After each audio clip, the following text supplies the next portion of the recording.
our daily Course in Miracles lesson together. Thank you for joining me again today. Today we are doing lesson number 328. I choose the second place to gain the first. What seems to be the second place is first, for all things we perceive are upside down until we listen to the voice for God. It seems that we will gain autonomy, but by our striving to be separate, and that our independence from the rest of God's creation is the way in which salvation is obtained. Yet all we find is sickness, suffering, and loss and death. This is not what our Father wills for us, nor is there any second to his will. To join with his is but to find our own, and since our will is his, it is to him that we must go to recognize our will. There is no will but yours, and I am glad that nothing I imagine contradicts what you would have me be. It is your will that I be wholly safe, eternally at peace, and happily I share that will with which you, my Father, gave as part of me. And that is our lesson for today, lesson number 328.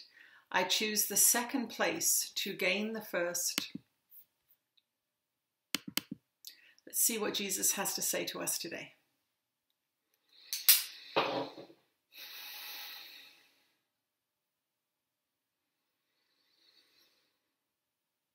You are blessed beings indeed. I am that one that you know as Jesus. And as many of you come to these later lessons, you will begin to feel the argument of the ego's voice rising up yet again to say that you are going too deep into surrender and oneness. It is not safe.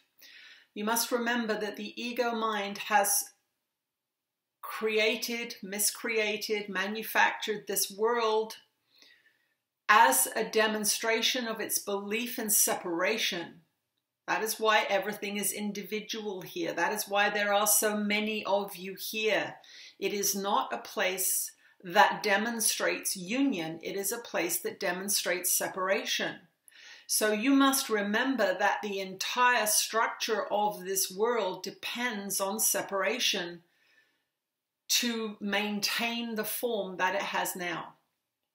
So as you come to these deeper realizations that we are asking you to envision the communion you have with your brothers and sisters rather than the differences, you literally are arguing with the ego's need to have separation manifested. And it manifested it because it is afraid of God. Ego is completely separate from God, and the world that it made is a demonstration of that separation from God. That is why you seem to die, because if you imagine a God that created you only to die in sickness and in pain, it would indeed be an insane God. It is not God's will that you die in pain.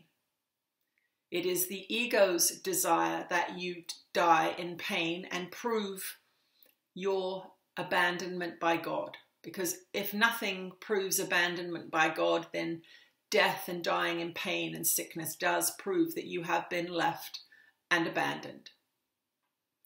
We are asking you to choose God now while you're alive and kicking, so to speak, and to follow the guidance and the humility that choice takes. It seems as if you are giving up your will, the ego's desires for its own attainments, but in actual fact, you will gain the world, you will gain everything, you will gain heaven.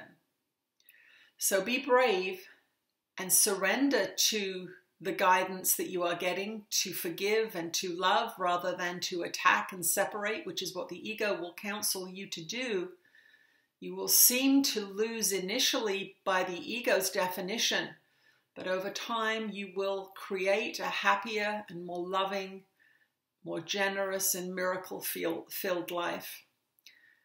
And in the end, you will not need to come into 3D reality to demonstrate your belief in separation, because you will have erased your belief in separation. And you will live in heaven in communion This does not mean that your work is over. You do not sit up there on clouds playing harps, getting bored. You are stimulated. You are given exciting assignments in your new world. But do not fear surrender. It is the path to salvation, and you will be pleased. I am that one that you know as Jesus, and I will speak to you again tomorrow. Thank you for joining me today. I will see you tomorrow. Bye-bye.